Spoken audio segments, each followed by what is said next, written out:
Gary. Your opening statement, tough loss. Very, very difficult one to handle. Locker room is taking it very tough. I'm super proud of the effort that our guys put out there. These guys play hard. I feel awful for them. They do everything we ask of them, and we keep coming up short. I want to thank our crowd. The home field advantage was to our advantage. They were awesome. They gave us an advantage. They gave us timeouts, penalties. It was amazing for the crowd. We have to hit the reset button again tomorrow and continue to figure out how to win a game. I thought we did a better job in the second half throwing the ball down the field. I thought it opened up our run game. When Nick hit the long run, and it gave us some opportunities to get back in the game. Our kids fought valiantly in the second half. We fought back from, I think, a 13-point lead and just kept clawing, kept fighting, and testimony to these kids in the locker room. Questions? We'll start with Mark, and then we'll go to Bob. Terry, you seemed pretty angry after the touchdown was upheld. Was it that play that was bothering you, or was there something else that was bugging? No, it's an accumulation of things. We're all wanting the plays to go our way. We're talking blades of grass, right? Back to the Oregon game. And we're just trying to create, maybe we get the call for the blade of grass. And right now we're in that storm where we can't get the blade of grass. So, just trying to make sure my guys know I'm fighting every way of the storm for them guys. And, just trying to turn the tide. Bob, over here on the left. Hey, Terry. I hate to bring up their last touchdown drive, but you hit that quarterback relentlessly. He kept getting up. They didn't have any timeouts. You started that drive with a sack.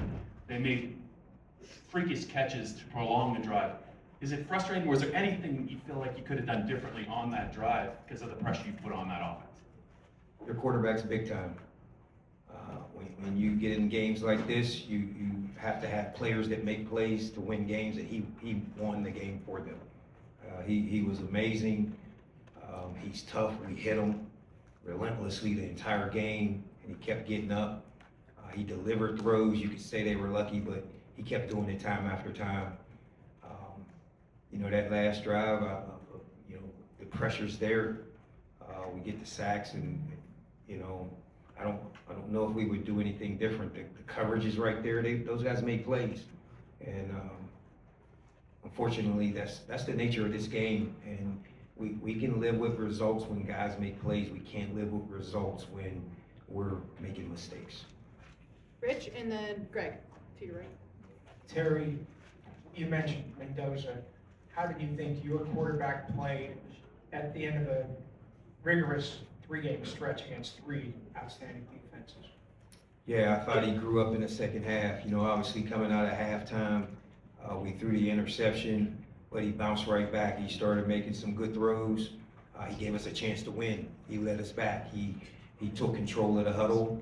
I thought he was big time, and just looking forward to him, continuing to get better and continuing to develop. So I thought he gave us a chance to win, and that's all you can ask.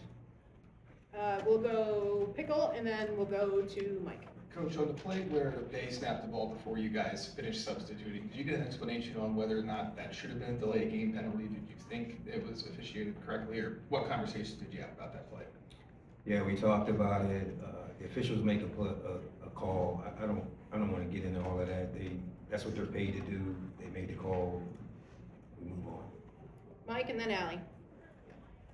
Terry, other than Ethan maybe making a step forward today, what happened that you were able to throw the ball vertically down the field? The first time we've seen it in a long time.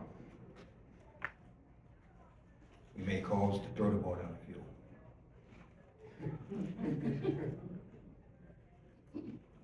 Allie, and then, I don't know. Terry, you mentioned, I'm back here. Ready, a little bit left. I got you. it's been a number of these games, you referenced Oregon, and it's felt like in almost every single game, you're almost right there. How much harder is that to stomach for the locker room, and what is the message when it's coming down to, again, 1-2 plays? It's extremely hard, you know, like I said, these guys work hard. You know, we go to practice tomorrow and they have a day off on Monday, but they're in there watching film. We practice hard on Tuesday, Wednesday. They're getting after it. We're straining these guys. You know, and they don't reap any reward for it. And it's very difficult. Again, I feel bad for those guys. They deserve more. They deserve victory. And we'll reset tomorrow. We'll come back out and try to get better. Tyler, then Neil. Hey Terry, there's a few guys that are down their last few games. Nick Singleton, D-Sutton, Zane Durant. From our view in the press box, they may have played their best game of Big Ten Bowl so far, responding to this moment. What's that tell you about where this locker room is right now? And what can you kind of give us in the sense of what kind of effort and desire you saw from this team today? That's the testimony, right? I think it was you that made the comment that there was no morale in the practice, or the lowest morale you've seen. Is that what you saw today? Not today. Absolutely. These guys are busting their butt. And the guys you just mentioned, they're our best players. They're our old guys. They're leading the way. You know, that's why I feel so bad for them, because they are doing everything we ask. They're working hard. They're leading the locker room. They're making sure these young guys are following. They're leading by example. You know, we got to figure out, you know, and then, you know, I'm not making excuses, but we play at Iowa at night. Then number 1 team, number 2 team. It was a tough road. And, you know, we're going to come back next week. We're going to fight harder. No one will ever question a Terry Smith team that they don't play hard. We'll go Neil and then John, last two. Terry, do you feel that this was about as well as you guys could play? No. I think we played competitively. Obviously, we made mistakes. I think we had more penalties this week than we've had the last several weeks. You know, I think we can make better decisions on third down situations or defensively. I think it's close to a good game, but there's always room for improvement. You know, I'm super proud of these guys. They played their hearts out, you know, and I wouldn't do it any other way. We fought back. These guys could have packed it in. They could have easily quit. When we were down, you know, when we had the fumble before the half and then they come out and we had the interception, they could have laid down and quit. And they dare not do that. So we're going to come back tomorrow and we're going to get back at it. And we're going to be ready to play at Michigan State next week. John? Hey Terry, here in your left. You left. I just want to go back to the crowd support. When you led the team out on the field, big ovation, when your name was announced in the video board, big ovation, how would you describe the level of support you got today from the crowd? How important was it? And for you personally, lifelong Penn State or first home game as a head coach, how much did that mean to you personally? Yeah, it means a lot. You know, I'm very humble in this position. I thought the crowd was amazing. I thought they gave great energy. I thought they were loud. I thought they were supportive. I thought they cheered our guys on. I thought they gave us that extra juice to go further, to motivate us.